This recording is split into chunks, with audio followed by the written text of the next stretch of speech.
ॐ श्रुतिस्मृतिपुराणानाम् आलयं करुणालयं नमामि भगवत्पादं शङ्करं लोकशङ्करं शङ्करं शङ्कराचार्यं केशवं बादरायणं सूत्रभाष्यकृतौ वन्दे भगवन्तः पुनः पुनः निधये सर्वविद्यानां भजसे भवरोगिणां गुरवे सर्वलोकानां दक्षिणामूर्तये नमः।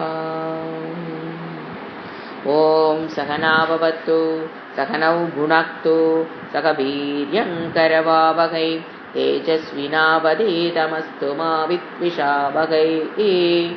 ॐ शान्ति शान्ति शान्तिः।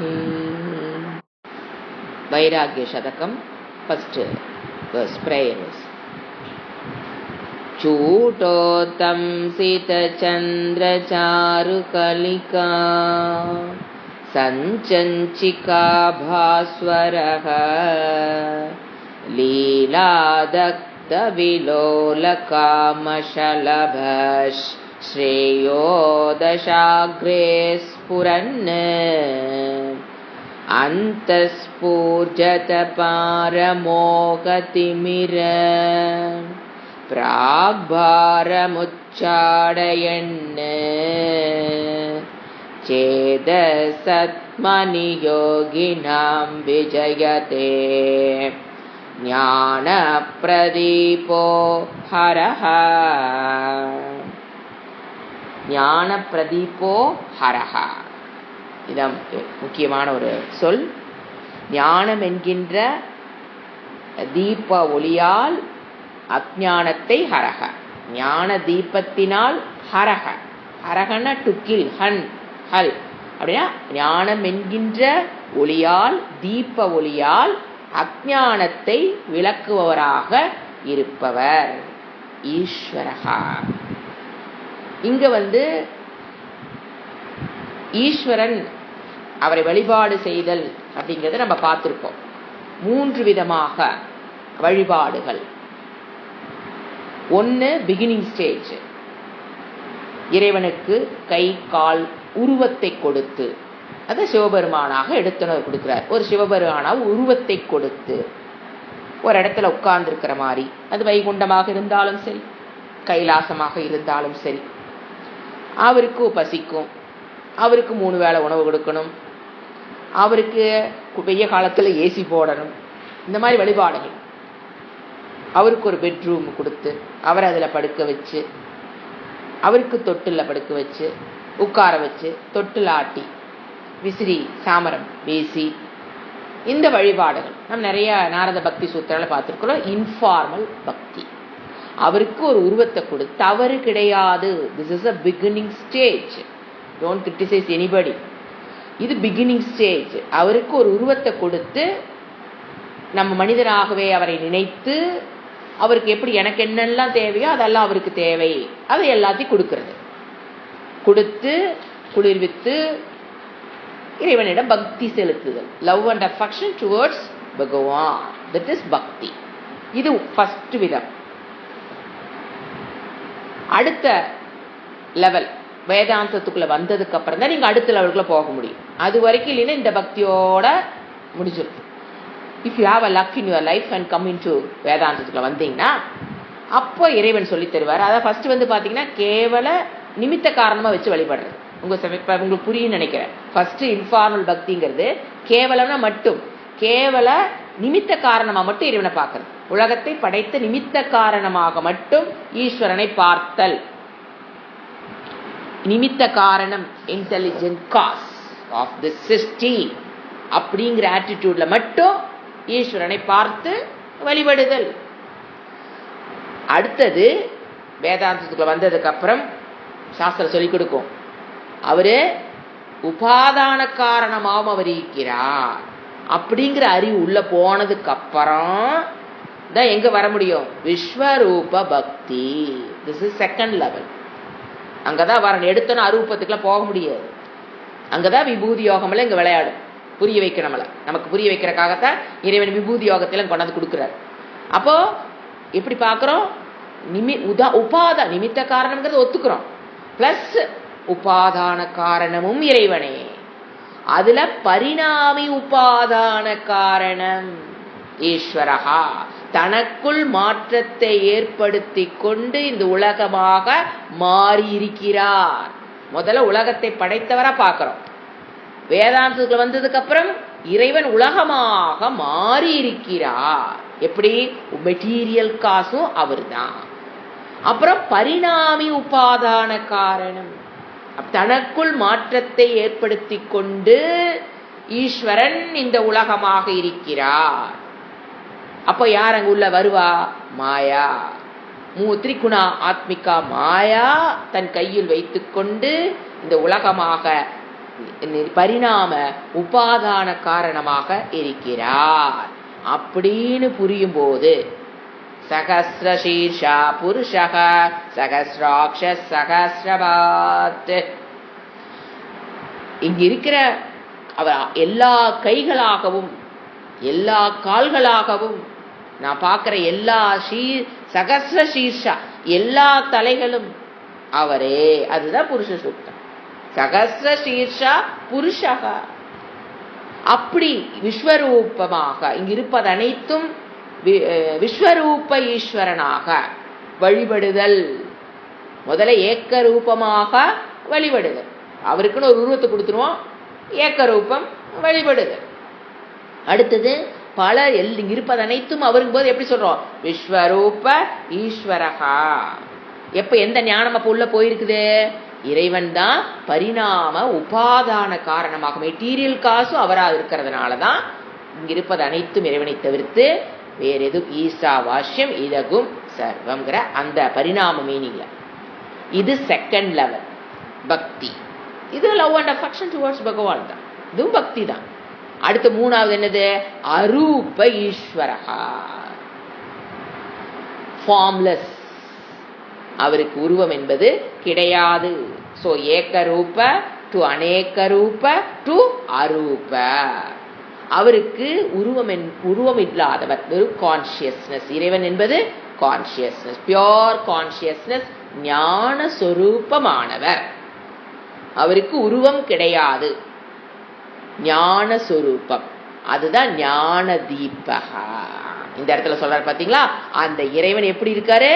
ஞான வடிவாக அறிவு சொரூபமாக இறைவன் இருக்கிறாருங்கிறத அந்த வேர்டு என்ன சொல்லுது? ஞான பிரதீப ஹரஹ. சோ ஞானம் என்கின்ற தீப ஒளியால் அஞ்ஞானத்தை விளக்கக்கூடியவர் அப்படின்னு புரிஞ்சுக்கலாம். பிலாசபிக்கல் பாயிண்ட்ல அவரு ஒளி சொரூபமாகனா, பிரகாச சொரூபமாகனா, லைட் அல்ல, ஞானத்தை தான் இங்க என்ன சொல்றோம்? பிரகாசம். அப்படியாக இருக்கக்கூடியவர்.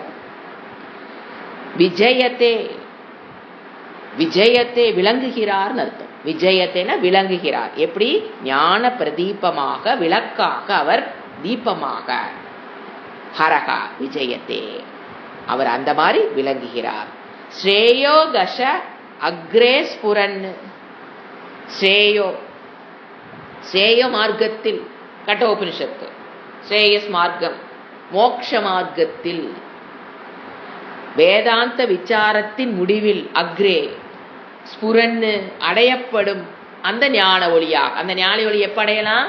ஸ்ரேயோ தசே தச அக்ரே, ஸ்ரேய மார்க்கத்தில், ஸ்ரேயஸ் ஞான மார்க்கத்தில் செல்லும் பொழுது ஸ்புரன்னு அடையப்படுவராக இருக்கக்கூடியது அந்த ஞான ஒளியாக.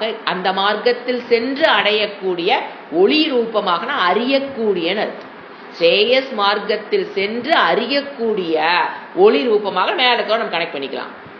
ஒளி ரூபமாக அறிவு சொரூபமாக இருப்பவர் இறைவன். அவர் என்ன பண்றார்? இப்படி இருக்கிற இறைவனை நான் உன்னை நமஸ்கரிக்கிறேன்னு குரு எழுதுறவரு பர்திருஹரி இறைவனை இவ்வாறு வணங்குகிறார். அடுத்தது அபார மோக. அபாரனாங்க எங்கும் வியாபித்திருக்கிற,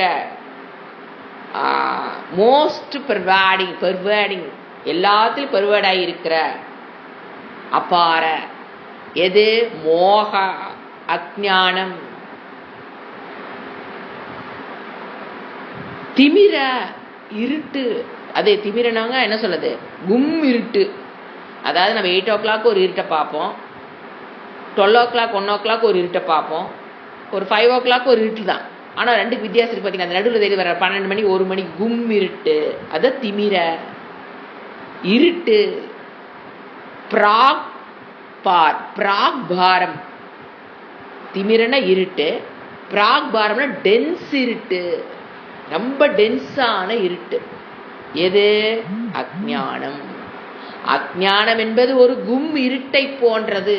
வெளியில் இருக்கிற இருட்டு இல்லைங்க, மனதில் இருக்கிற இருட்டு, நம்மை குருடாக்குகிற இருட்டு, இருக்கிற பிரம்மத்தை பார்க்க முடியாமல் செய்கிற இருட்டு. எங்கும் இருப்பது பிரம்ம தத்துவம் தான். ஆனா என்ன பண்ணிருச்சு, என் கண்கள் எப்படி குருடாச்சோ அதை போல் இருட்டு. எவ்வளவு டீச்சிங் பண்ணினாலும் என்னால் அறிந்து கொள்ள முடியாத, ஆஃப்டர் எவ்வளவு டீச்சிங் கேட்டாலும் என்னால புரிந்து கொள்ள முடியாத அளவுக்கு அது எப்படி இருக்குது? இருட்டு. எங்க இருக்குது இருட்டு? வெளியில் இல்லை, அந்தஸ்புரஜ், மனதில், அந்த கரணத்தில். அந்தக உள்ள இருந்து உள்ளே இருந்து தோன்றும். It's internal. அஞ்ஞானம்ங்கிறது வெளியில் இருக்கிற அஞ்ஞானம் அல்ல, இந்த லௌகீக விஷயத்தில் இருக்கிற அஞ்ஞானம் அல்ல, மனதில் என்னை பற்றி இருக்கிற அஞ்ஞானம். அந்த இருட்டு உச்சாடையன்னு அதை வெளித்தள்ளுவராக இறைவன் இருக்கிறார். என் மனதில் இருக்கிற இவ்வளவு கும்மிருட்டு அப்படின்னா எவ்வளவு சொல்லி கொடுத்தாலும் புரியாத கும்மிருட்டுன்னு அர்த்தம். அந்த இருட்டை அவர் என்ன பண்றாரு? இறைவன் தான் என்ன பண்ணியான உச்சாடையன்னு வெளித்தள்ளுவராக, என்ன சொல்றது, டிரைவ்ஸ் அவுட், அதை வெளி ஓட்டி ஓடுறவராக இருப்பவர் தான் யாரு? இறைவன். அப்படிப்பட்ட இறைவனை வணங்குகிறேன்ங்கிறது நாம அப்படியே ஆட் பண்ணிக்கிட்டே அவரை ப்ரே பண்றாரு இறைவனை நோக்கி. அப்படி நம்ம ஒரு அர்த்தமா பார்த்துட்டே வரணும். அடுத்த வேர்டு, யாருடைய மனதில் இவர் வெளிப்படுறாரு? சேத்தக சத்மணி யோகினா, யோகிகளுடைய இருதய கோவிலில். அப்ப ஏங்க அவரோட கோயில மட்டும்தான், இருதய கோயிலில் மட்டும்தான் இறைவன் இருக்கிறாரா? யோகிகள் அது கர்ம யோகத்தை முடிச்சு, உபாசன யோகத்தை முடிச்சு, சிரவண மனனத்துக்கு வந்த, நிதித்தியாசனம் செய்து முடித்த அந்த யோகிகள் மனதில் மட்டும்தான் இருக்கிறாரா? அப்படி அல்ல. அங்கு அவர் அறியப்படுகிறார், மற்றவர் மனதில் வெளிப்பட்டாலும் அறியப்படுவதில்லை.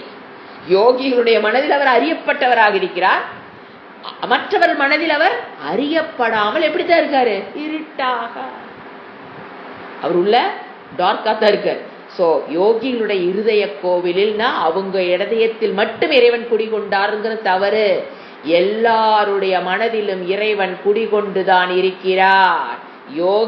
யோகியுடைய மனதில் அவர் அறியப்பட்டவராக இருக்கிறார், அஞ்ஞானுடைய மனதில் அவர் அறியப்படாதவராக இருட்டில் மறைந்து, கூடம் மறைந்து இருக்கிறார்.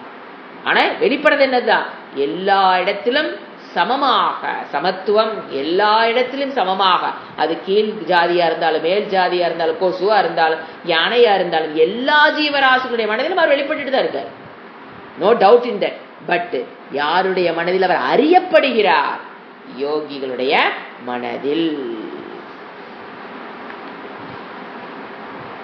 லீலா தக்த விலோல காம சலபக. லீலா தக்த, இந்த இங்கும் அங்கும் செல்கின்ற மன்மதன் என்ற பூச்சியை எந்த ஒரு என்ன சொல்றது முயற்சியும் இல்லாமல் அழிக்கக்கூடியவர். காமம், மோகம், அவித்யா, காம, கர்ம சொல்ல பார்த்தீங்களா? அந்த காமம் தான் இங்க மன்மதனா காமிக்கிறாங்க. காமத்துக்குண்டான தேவதை தான் மன்மதன். அந்த காமத்தை அழிக்கக்கூடியவர் அப்படின்னா அந்த காமத்துக்கு முன்னால என்ன இருக்குது?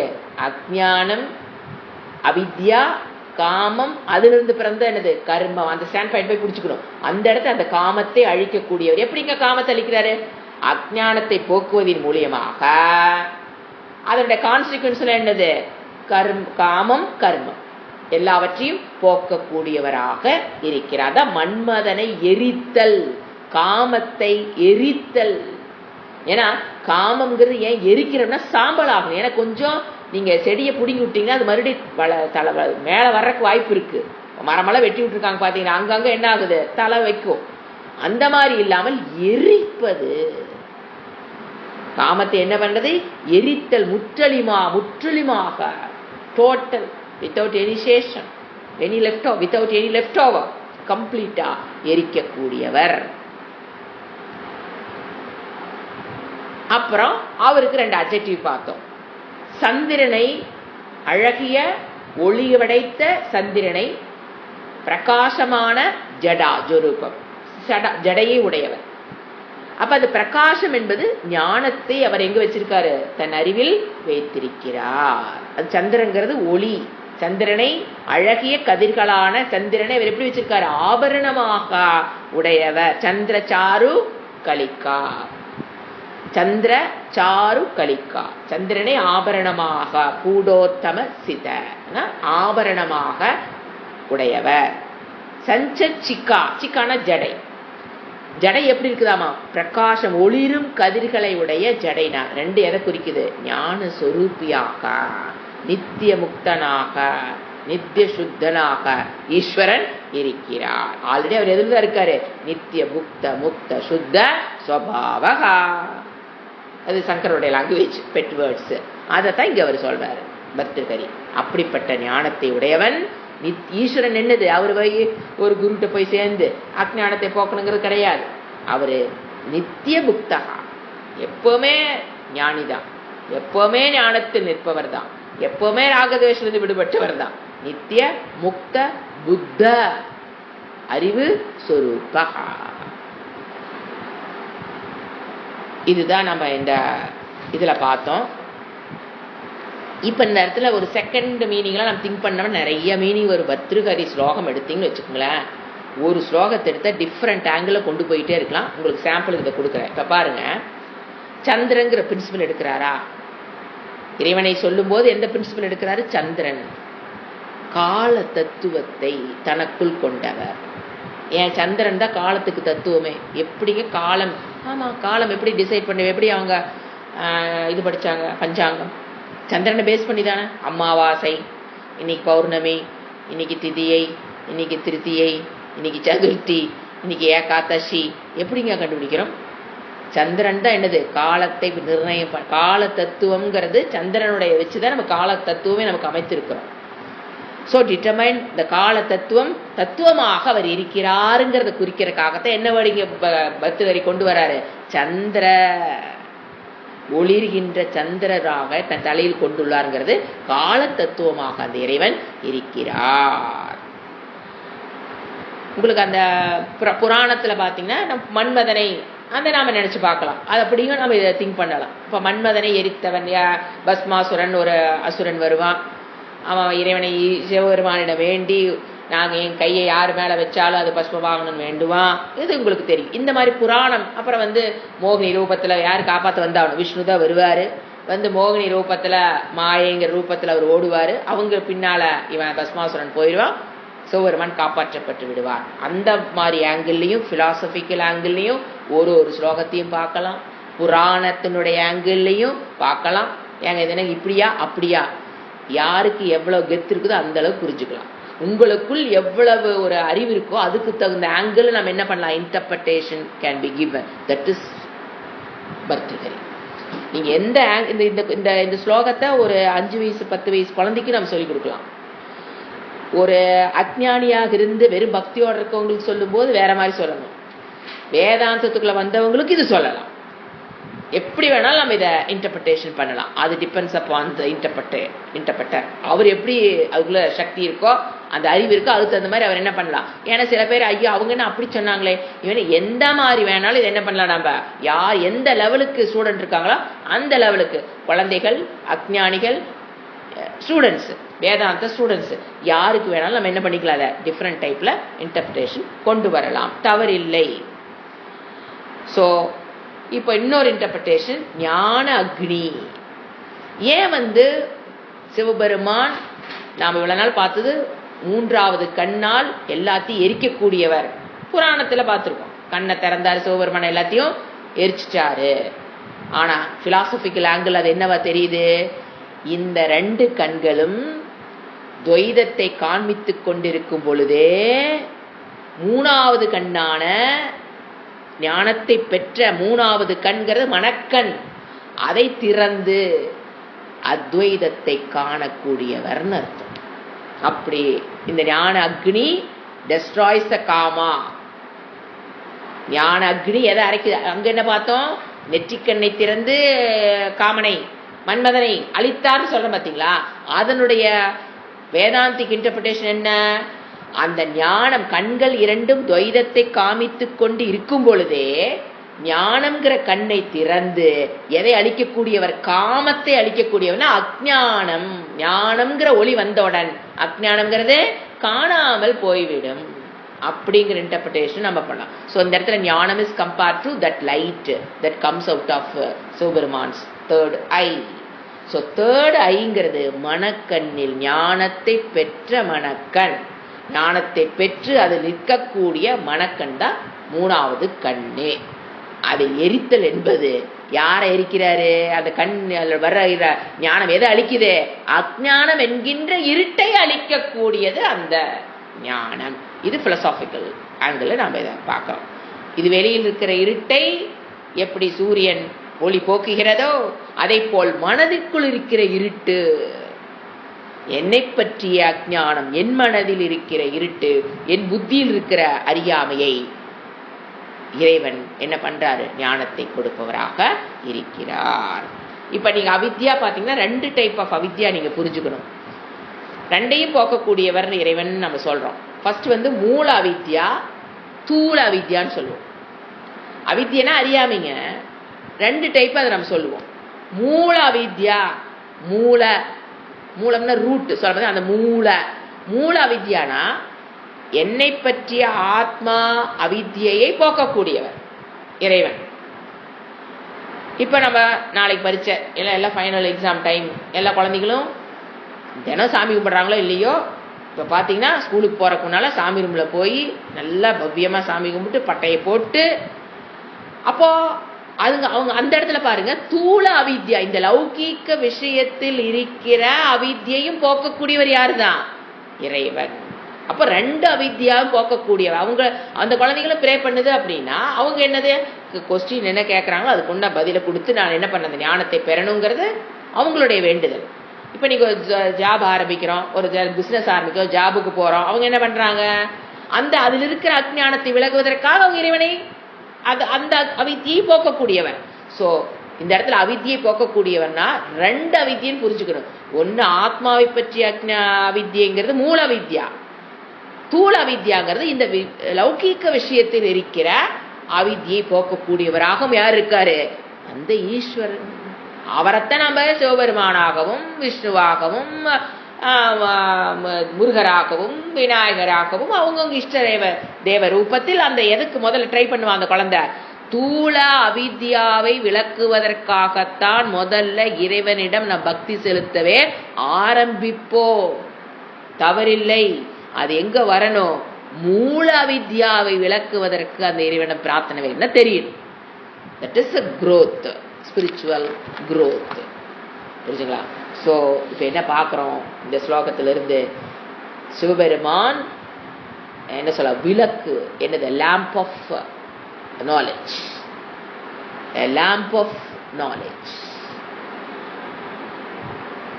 He is very brilliant. Yeah, because of the light என்ன சொல்ல radiating from the beautiful digit of the moon. அந்த ஆர்னமெண்ட், தலையில் இருக்கிற ஆர்னமெண்ட்.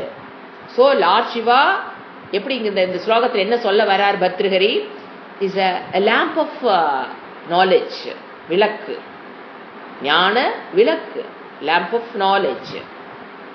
எப்படி இருக்கார் அவர்? Is very brilliant. ஏன்? அந்த பிரகாசம். எப்படி அவருக்கு அந்த அவர் பிரில்லியண்டா இருக்கார்? Because of the light. அந்த இதுல இருந்து வருது, radiating from the moon. Beautiful digits, அது ஒளி கதிர்கள்னா எப்படி சொல்லுது? Beautiful digits of the moon. அவருக்கு அது ஆர்னமெண்டா இருக்குது. இந்த ஞானம் அவருக்கு எப்படி இருக்குது? பூஷணம். இதுதான் மெயின். அதில் பார்த்தோம்.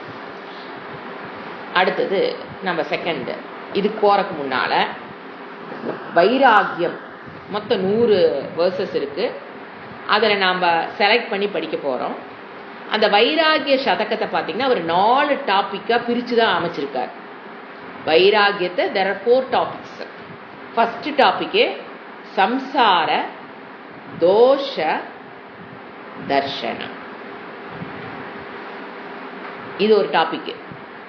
அவர் பாடல்கள் 100ஐயும் 4 டாப்பிக்கில் பிரிச்சிடலாம். அது 25 பிரிக்கூடாது. சிலதுக்கெல்லாம் அதிகமாக இருக்குது, சிலதுக்கு கம்மியாக இருக்கும். Number is not counted. Subject matter 4. First subject அவர் கவர் பண்ணுறது சம்சாரத்தில் இருக்கிற தோஷத்தை தர்ஷனம். என்ன சொல்லலாம்? The minus point in the world enjoyment. அதை பார்க்குறது. நம்ம எதை தான் பார்க்குறோம் வேர்ல்டு என்ஜாய்மெண்ட்டில்? ப்ளஸ் மட்டும் தான் நீ பார்த்துட்டு இருக்கிற. இவர் என்ன சொல்கிறாரு? மைனஸ் பாயிண்ட், இந்த உலகத்தில் இருக்கிற சுக என்னது வேர்ல்டு என்ஜாய்மெண்ட்டில் இருக்கிற மைனஸை பார்க்கறது. அதுதான் சம்சார தோஷ தர்ஷனம். செகண்ட் டாபிக் மோகா. என்ன சொல்றாரு Bhartrihari? Human being in nature they are capable of seeing, they are not incapable, but they are incapable of seeing the minus point. By birth மனிதர்கள் அதில் இருக்கிற மைனஸ் பாயிண்ட்டை குறைகளை பார்ப்பது இல்லை. அதுக்கு பேர் தான் மோகம்ங்கிறார். பியூட்டிஃபுல் டெஃபினேஷன் கொடுப்பார். மோகம்னா என்ன, மோகம்னா என்ன, குழப்பம்னா என்ன? குழப்பம் ஏன் வருது? Human beings in nature they are incapable of seeing the minus point. இயற்கையாக அவங்களால எதை பார்க்க முடியறதில்ல?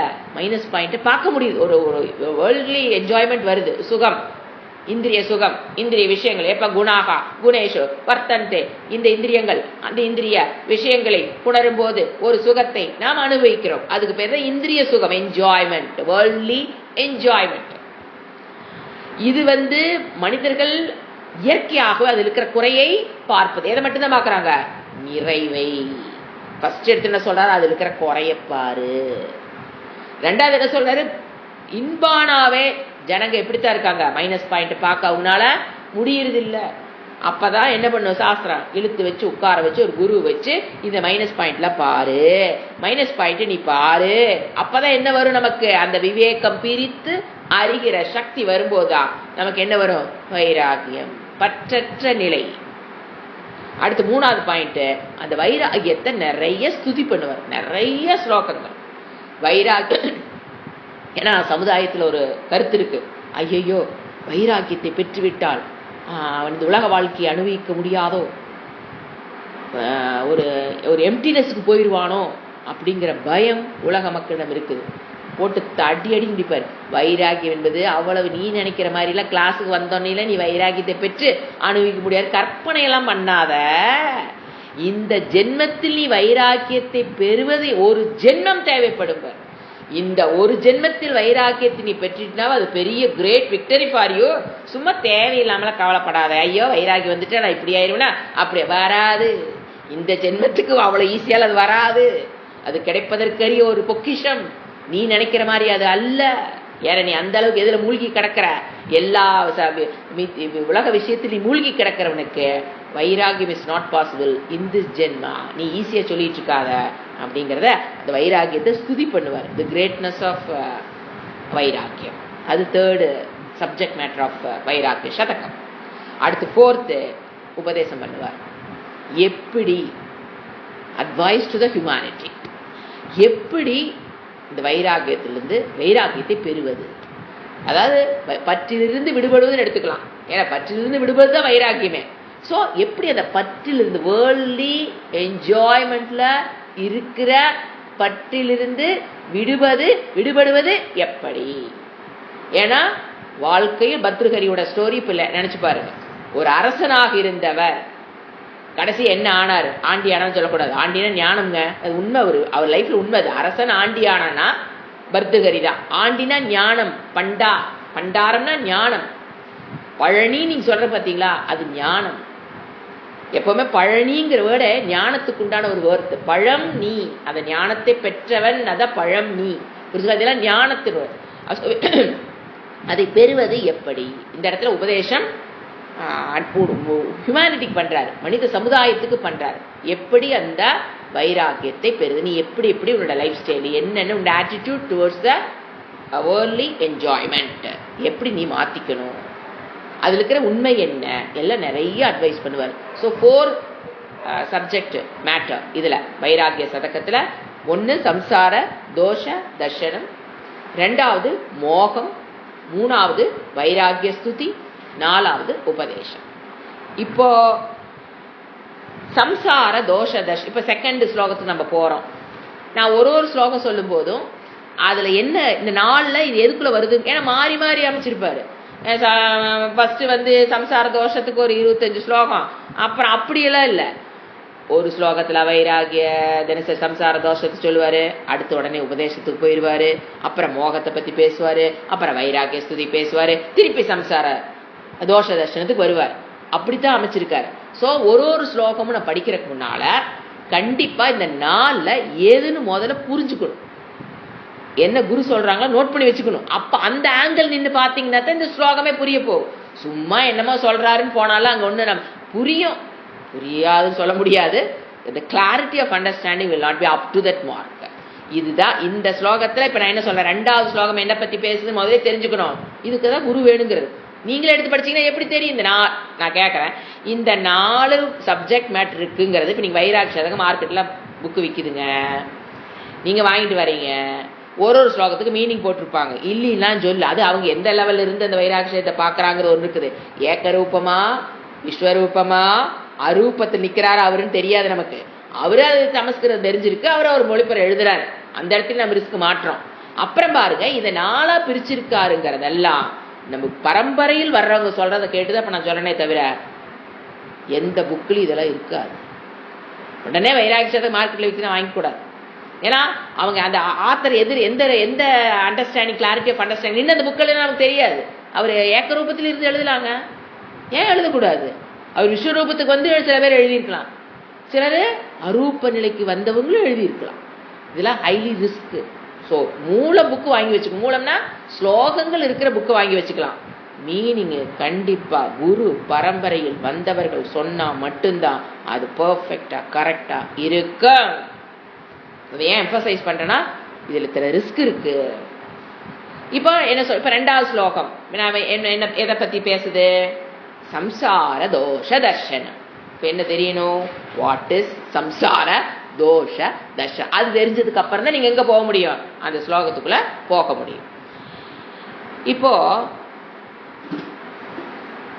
இவர் சொல்ல மாதிரி பஜகோவிந்தத்துல பாலதாவத் கிரீடா சக்தக தருணி தாவத், அதான் அந்தந்த வயதில் அந்த இடத்துல பஜகோவிந்தத்துல சங்கர் என்ன சொல்லுவாரு, உங்களை லைஃப்ல பாத்தீங்கன்னா there will be a constant struggle.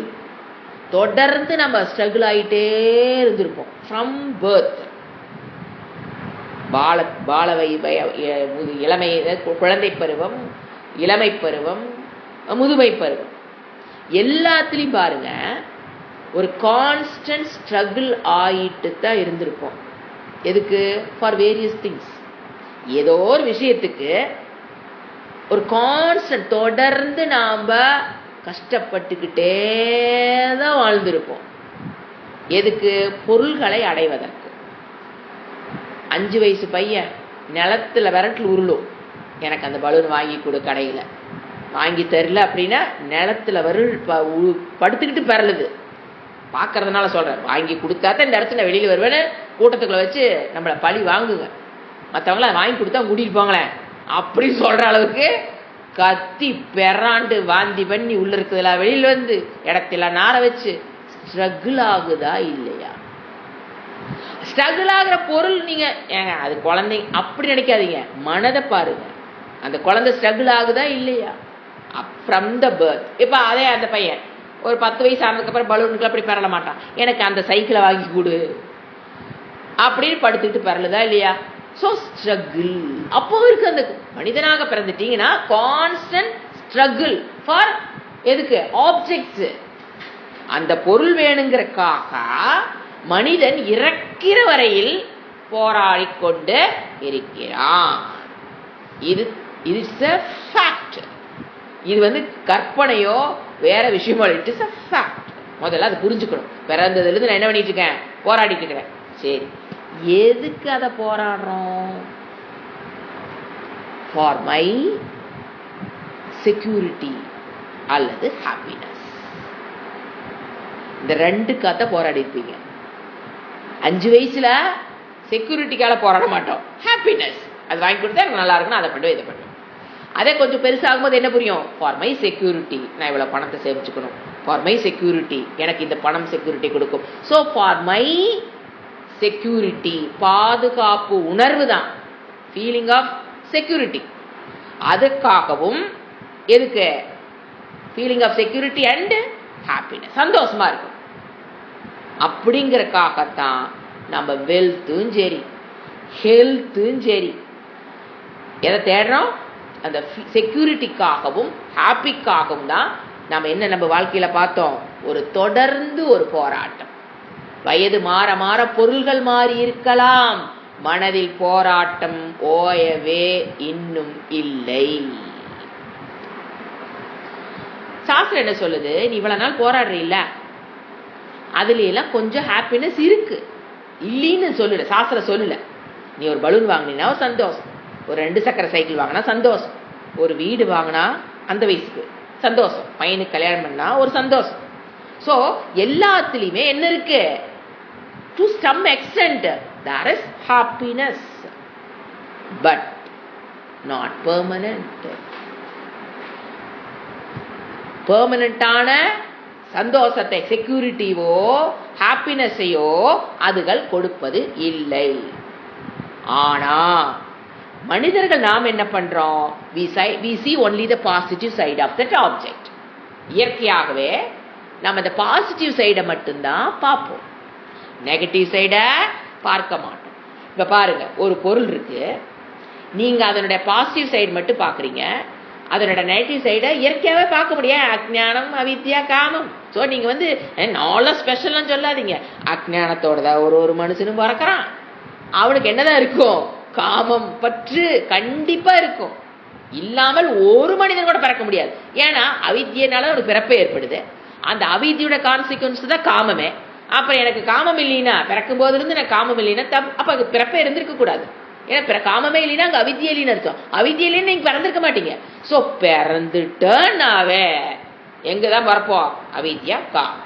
So அந்த பற்றுங்கிறது அப்ப எப்படி பாருங்க, இப்போ ஒரு பொருள் இருக்கு, சாஸ்திரம் கேக்குது, ஒரு பொருளை பத்தி உனக்கு பார்ஷியலான ஒரு பெர்செப்ஷன் தான் இருக்குது, நீ முழுமையாக அந்த பொருளை நீ பார்ப்பது கிடையாது.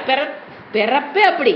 மனிதனோட பிறப்பே ஒரு பொருள்ல அது பாதி, அது 2 கொடுக்கக்கூடியது, துக்கத்தையும் கொடுக்கக்கூடியது, சுகத்தையும் கொடுக்கக்கூடியது அந்த பொருள். ஆனா உங்ககிட்ட அவித்தி இருக்கிறதுனால, அந்த காமத்தினால, அந்த பற்றினால நீ எதை மட்டும்தான் பாக்குற? பிறப்பிலிருந்து சுகத்தை மட்டும்தான் நீ பார்த்துக்கிட்டே வர்ற. அஜ்ஞானம் இருக்கிறதுனால, அந்த மோகத்தினால நீ என்ன பண்ணிடுற? அந்த நெகட்டிவ் சைடு ஆஃப் த காயின, துக்கம் கொடுக்கிற விஷயத்தை நீ பார்ப்பது இல்லை. இப்ப சாஸ்திரம் கேக்குது, உனக்கு அந்த பொருளை பற்றிய பூரணமான அறிவு இருக்குதா? Half baked. எல்லாரும் என்னதான் ஹாஃப் பேக்டு. எந்த ஒரு ஆப்ஜெக்ட பத்தின என்ன சொல்ல, அதை பற்றி பூரணமான அறிவு எனக்கு இருக்கு நீங்க சொல்லிக்கலாம். சாஸ்திரம் என்ன சொல்லுது? Half baked. ஏன் ஹாஃப் பேக்டு? அரை அறிவு தான் இருக்குது உனக்கு. ஏன்? அதோட அரைப்பகுதி தான் உனக்கு தெரியுது, அடுத்த அரைப்பகுதி உனக்கு தெரிவதில்லை. சோ பார்ஷியல் ஞானம்னு சொல்லுவோம். ஒரு குறை, ஒரு பகுதி மட்டும் அறிந்த ஒரு அறிவு. நீங்க பாருங்க, எப்பவுமே முழுமையான ஞானம், சந்தோஷம், பிளிஸ், அதை பத்தி ஒண்ணுமே அறிவே இல்லைன்னு வச்சுக்கோங்க, டோட்டல் அஜ்ஞானம், அதுவும் பிளிஸ், சந்தோஷம். ஒரு முழுமையான ஞானம் இருந்தாலும் சந்தோஷம், முழுமையான அஜ்ஞானம்னாலும் சந்தோஷம். இந்த ஹாஃப் பேக் இருக்குது பாத்தீங்களா, தட் இஸ் த ப்ராப்ளம். அந்த கயிறை நான் கயிறா பார்த்துட்டேன்னா பிரச்சனை இல்லை, அல்லது இந்த கயிறை கண்ணுக்கு தெரியல வச்சுக்கோங்க, பிரச்சனையே இல்லை. எப்ப பயம் வருது?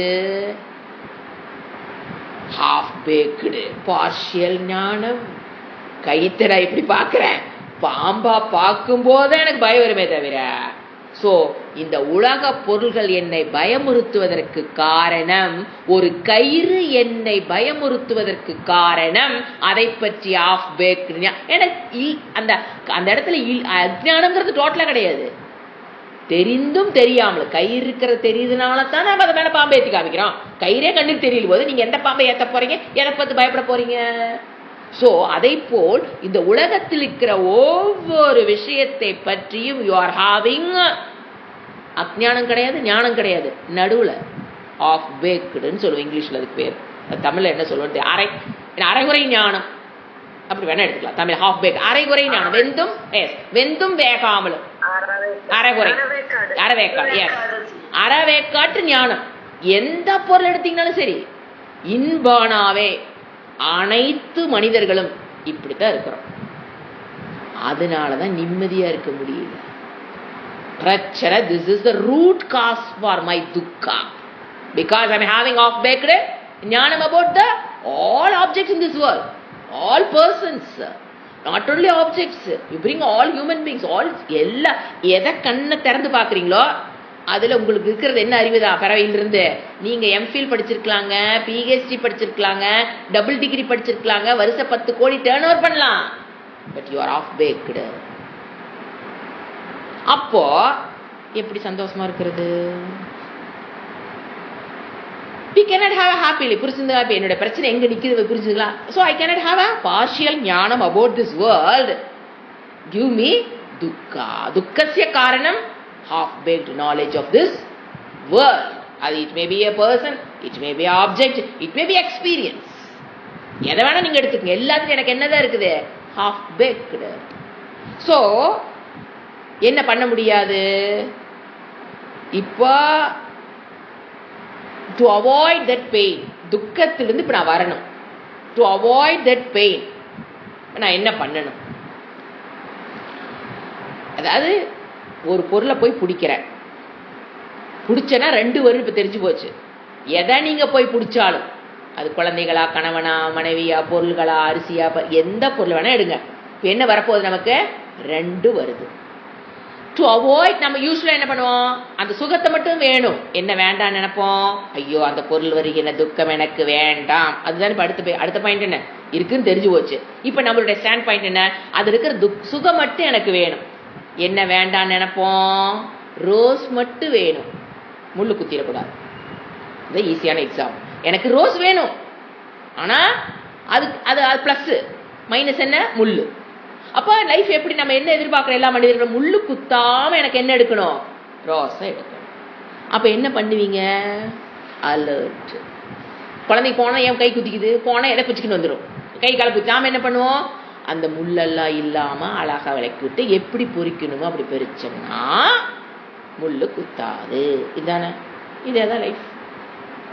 இப்ப நீங்க பாருங்க, இந்த பெயின்ல இருந்து எல்லா ஆப்ஜெக்டும் நீங்க பயன்படுத்த வேண்டாம்னு சாஸ்திரம் சொல்லவே இல்லை. ஏன்னா ஆப்ஜெக்டே இல்லாம, பர்சனே இல்லாம நாம என்னங்க இவங்க சுனிதா போன மாதிரி எங்காவது அங்கேயே போயிட்டு வந்து அங்கேயே வாழ முடியும்? மேல அதுலயே மனுஷங்களையும் பார்க்காம, அதெல்லாம் இட்ஸ் நாட் பாசிபிள். ஸோ மனிதர்களோடும் வாழணும், ஆப்ஜெக்டோடும் வாழணும், முள்ளு குத்தாம வாழணும். அதை சொல்லி கொடுக்கறது தான் சாஸ்திரம். அதை பெறுவதுதான் வைராக்கியம்.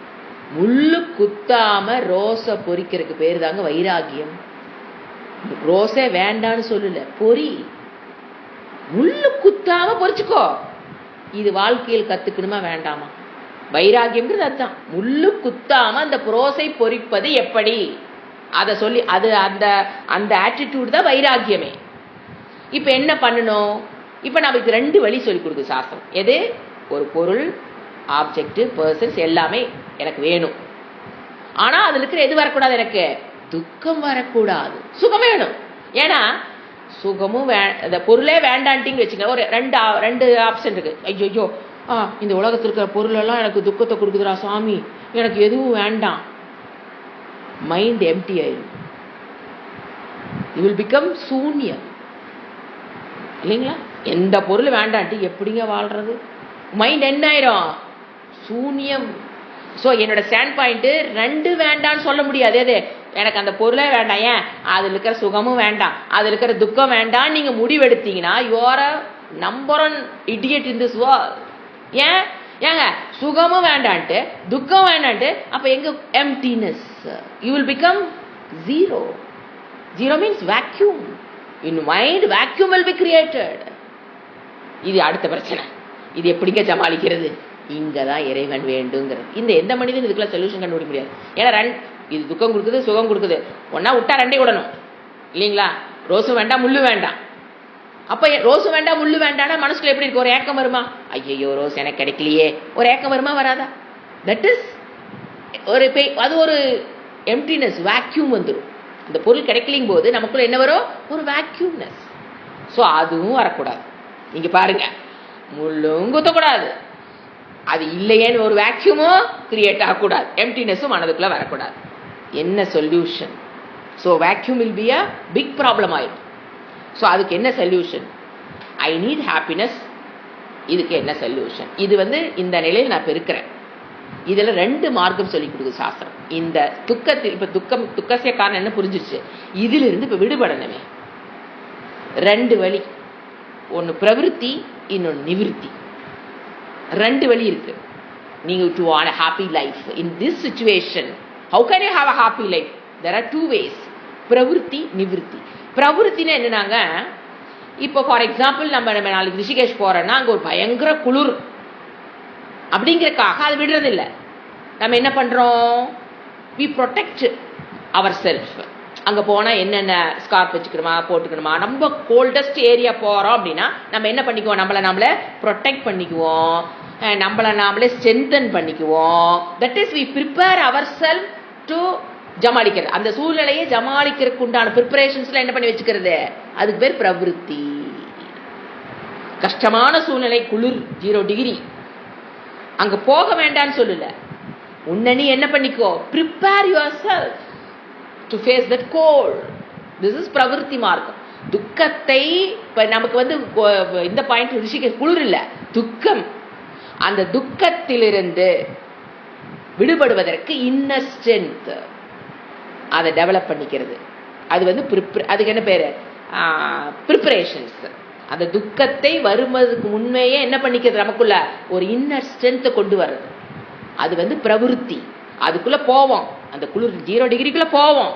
ஆனா என்ன வச்சுக்கிட்டு நமக்குள்ள ஒரு ப்ரொடெக்ஷன், ஒரு ஸ்ட்ரென்த் வச்சுக்கிட்டு, ப்ரிப்பரேஷன்ஸ் வச்சுக்கிட்டு போறது.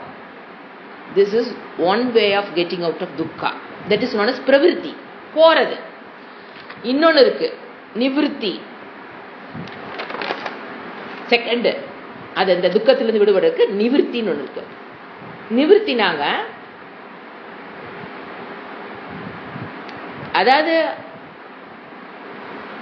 I need not go. அந்த நம்ம எதுக்காக அங்க நோக்கி ஓடுறோம்? சுகத்தை நோக்கித்தான் அந்த பொருளுக்கு போறோம். ரோஸுங்கிறது ஒரு சுகத்தை கொடுக்கறதுனாலதான் நம்ம ரோஸை போய் பொறிக்க போறோம். நம்ம என்ன நினைச்சுக்கிறோம்? Rose is the source of my happiness தெரிஞ்சு வச்சிருக்கோமா? அதனால தானே போறீங்க. எதனால நீங்க ரோஸ் கிட்ட போனீங்க? That is the source of happiness. சாஸ்திரம் சொல்லுது, rose cannot be the source of happiness because it is anatma. Any person cannot be the source of your happiness because they are all anatma. You are ananda swarupa. So இது நிவிருத்தி. So பொருள்களில் இருக்கிற அதெல்லாம் ஆனந்தத்தை கொடுக்கக்கூடியது. வெளியில் இருக்கிற விஷயங்கள் தான் எனக்கு சுகத்தை கொடுக்கக்கூடியதிலிருந்து த சோர்ஸ் ஆஃப் ஹாப்பினஸ் எக்ஸ்டர்னல்ங்கிற அந்த அறியாமையில் இருந்து அறிவுக்கு வருது. என்ன அறிவுக்கு வர்றது? நிவிருத்தி. அப்படின்னா விட்டுறது, நிவிருத்தி வர்றது. ஃபர்ஸ்ட் அதை நோக்கி போறது பிரவிற்த்தி. போய் ஸ்ட்ரென்தன் பண்ணிக்கிட்டு நீங்க அதை போய் பொறிக்கிறது ரோஸை. அது ஃபர்ஸ்ட். 2வது, ரோஸ் என்பது உண்மையில் எனக்கு ஆனந்தத்தை கொடுக்கக்கூடியது அல்ல. The source of happiness is me. I am Ananda Swarupaha. This is Nivritti, Purnatvam, contentment. I am full, I am complete, even without possessions. I am complete, I am full, I am happy without any possessions. எந்த பொசஷனும் இல்லாம. அப்படின்னு possession என்னங்க? ரோஸ்ன்னு சொன்ன பாத்தீங்களா? அந்த மாதிரி பொருள்கள், நபர்கள் எதுவுமே இல்லாம இன்னர் ரிசோர்ஸ். எதை கண்டுபிடிக்கிறது? முதல்ல அவுட்டர் ரிசோர்ஸ் இருந்தோம், ஓட சொல்லுச்சு. போ, உன்னை ஸ்ட்ரென்தன் பண்ணிட்டு ஓடு. அது ஃபர்ஸ்ட் ஸ்டெப். உன்னை ஸ்ட்ரென்தன் பண்ணிட்டு ஓடு. ரெண்டாவது ஒன்று தெரிஞ்சுக்கோ, your the internals, your Ananda சொருதி. Find out the internal resource of happiness. அதை கண்டுபிடிக்கிறது is internal journey அல்லது inner resource of Ananda is me அப்படின்னு கண்டுபிடிச்சதுக்கு அப்புறம் என்ன நடக்கும்? இதுக்கு தான் பெஸ்ட் எக்ஸாம்பிள். இப்போ நீங்கள் you are depending upon municipal water 100%. இன்னைக்கு முனிசிபாலிட்டி வாட்டர் வரல அப்படின்னா வீடு காலி. இது ஒன்று. இன்னொன்று, வீட்டுக்கு இது ஒரு சாஸ்திரம் என்ன சொல்லுது, இப்போ வீட்டுக்குள்ள ஒரு போர் இருக்கு, முனிசிபாலிட்டி வாட்டர் வந்தா யூஸ் பண்ணிக்கலாம், வல்லினா போரை போட்டுக்கலாம். போர் இல்லாதவங்களுக்கு, இன்னர் ரிசோர்ஸ் மீன் தெரியாதவங்களுக்கு முனிசிபாலிட்டி வாட்டர் வள்ளின்னு வச்சுக்கோங்களேன், முடிஞ்சது. குளிக்க முடியாது, ஸ்கூல் குழந்தைக்கு அனுப்ப முடியாது, பிரச்சனை. ஐயோ தண்ணியிலேயே வச்சுக்கலாம், காலையில் வருமே ஒரு பிரச்சனை, ஐயோ முடியல, வாழ்க்கை முடியல முடியல முடியல. ஏன்? Depend upon only municipal water, external source of water. If you have internal, வீட்டுக்குள்ளே ஒரு சோர்ஸ் போர் இருக்கு, என்ன பண்ணுவோம்? காலைல போய் பார்ப்போம், தண்ணி வரலையா, தினம் 5 மணிக்கு வருதுன்னு வச்சுக்கலேன், போய் பார்ப்போம். முனிசிபாலிட்டி வரலையா, சரி ஓகே விடு, என்ன சுவிட்ச் கைதான் மாறும், மோட்டர் போடுவோம். எது? போரில் இருக்கிற தண்ணி ஏற்றி அன்னைக்கு வேலை என்ன பண்ணிடுவோம்? Bore is finding out the internal source of happiness is I am. அதில் வச்சுக்கிட்டு போர் முனிசிபாலிட்டி வாட்டர் வருது, I have my internal source, I don't want this சொல்ல தேவையில்லை. I have my bore water, I don't want municipal water. யாரோ சொல்லுமே I don't want the municipal water because I have. No, வருதா? மூட மட்டும் பாருங்க, municipality வந்துருச்சா, well and good, I can use municipal water. இன்னைக்கு வரலையா, well and good, I can use the bore water. இந்த நிலைதான் இன்டர்னல் ரிசோர்ஸ் ஆஃப் ஆனந்தா இஸ் மீன் கண்டுபிடிச்சவனுடைய வாழ்க்கை. பிடித்தான் I am the source of ஆனந்தா, போர் வாட்டர். வருதா? உலகத்திற்கு லௌகிக விஷயங்கள் வருதா? இன்னைக்கு சாப்பாடு சுவாமி சொல்லுவே பார்க்கணும். இன்னைக்கு யாரோ ஒருத்தர் அவங்க லைஃப்ல ஸ்டைலில், இன்னைக்கு யாரோ ஒருத்தர் ஸ்பான்சர், எப்படி இருக்கு மத்தியான சாப்பாடு, வடை என்ன, 2 பொரியல் என்ன, அப்பளம் என்ன, அப்போ பிரியாணி என்ன, சைவ பிரியாணி என்ன, சாம்பார் என்ன, ரசம் என்ன, சாப்பிட்டா என்ஜாய். அடுத்த நாள் நோ ஸ்பான்சர், ஒன்லி தக்காளி சாதம். ஸ்பான்சர் இருந்தால் தான் நாங்கள் ஆசிரமத்தில் எல்லாம் கிடைக்கும். இன்னைக்கு என்னதான் போய் பார்த்தா 8 தானே இருக்கும், தக்காளி சாதம். நோ ஸ்பான்சர் டுடே, ஒன்லி தக்காளி சாதம். காலையில் என்ன கேட்டால் கஞ்சி, இல்லைன்னா உப்புமா. அதே ஸ்பான்சர் போட்ட அன்னைக்கு இட்லி என்ன, தோசை என்ன, வடை என்ன, கேசரி என்ன, எல்லாம் கிடைக்கும். வந்தாலும் எனக்கு வேண்டாம், நான் சன்னியாசம், நான் இதெல்லாம் சாப்பிட மாட்டேன். தேவையில்லை, என்ஜாய் பண்ணிக்கோ, கிடைக்கிற அன்னைக்கு சாப்பிட்டுக்கோ. அடுத்த நாள் போய் பார்த்தா வெறும் கஞ்சி உப்புமா, ஓகே, அதுவும் ஓகே, இதுவும் okay. Which is intelligent way of living, which is intelligent way of living, which can give you happiness. think பண்ணி பாருங்க, which can give you the happiness. so கிடைச்சாலும் வேண்டாம்னு சொல்ல மாட்டாங்க, என்ஜாய். கிடைக்கலினாலும் அதே மனம், அதுதான் மேட்டர். அங்க object doesn't matter, mind is the matter. என்ன வந்தாலும் சரி ஓகே, அது நம்மளோட நல்லா ரசிச்சு சாப்பிடுவாங்க. நம்மளாவது கொஞ்சம் மனசுல ஏதாவது கச்சமச்சன்னு வச்சுக்கிட்டு சாப்பிட்டுட்டு இருப்போம். they can enjoy to the core the food. ஏன்னா என்ஜாய்மெண்ட்டுங்கிற கிரடேஷன் இருக்குங்க. ஒரே ஃபுட்டை நீங்கள் 2 பேர்த்து வைக்கிறீங்க, ஒருத்தர் அது அவங்களுடைய மனதினுடைய இதை பொறுத்து என்ஜாய்மெண்ட் மாறும். ஸோ அவங்க பார்த்தீங்கன்னா தே கேன் என்ஜாய். அடுத்த நாள் காலையில் கஞ்சி இருந்தது, இன்னைக்கு காலையில் தான் வடையினாலும் அதை அவங்க என்ஜாய் பண்ணிக்க. அடுத்த நாள் ஒன்றும் இல்லைனாலும் இட்ஸ் ஓகே, டசன்ட் வாட். தினம் அதே சாப்பிட்டுட்டு இருந்தால் உடம்பு வந்துரு சாமி, இன்னைக்கு இதே போதும், பேலன்ஸ் ஆகி உடம்பு என்ன ஆகிக்கும். அந்த மாதிரி பாசிட்டிவ் அப்ரோச். திஸ் இஸ் இந்த அறிவு, இந்த உலகத்தோடு சந்தோஷமாக வாழக்கூடிய அறிவு, அந்த ஆட்டிடியூடை கொடுக்கக்கூடியது தான் வைராக்கியம். ஸோ அதில் இருக்கிற தோஷத்தை காணுதல். இப்போ நம்ம தோஷங்கிற சப்ஜெக்டுக்கு வரல, அதிருப்தி ஃபர்ஸ்ட் ஸ்லோகம் பார்த்தீங்கன்னா அதிருப்தி கரத்தை பற்றி சொல்லுது. we can see in the next. அதான் வைராகிய தோஷத்துல எது எது நம்ம தோஷமா பார்க்கிறோம், எது எது நம்ம ஒரு பொருளில் என்னென்ன தோஷம் இருக்கலாம் அப்படிங்கிறத நெக்ஸ்ட் கிளாஸ்ல பார்க்கலாம். ஓம் சாந்தி சாந்தி சாந்தி. ஹரி ஓம் ஸ்ரீ குருப்யோ நமஹ. ஹரி ஓம்.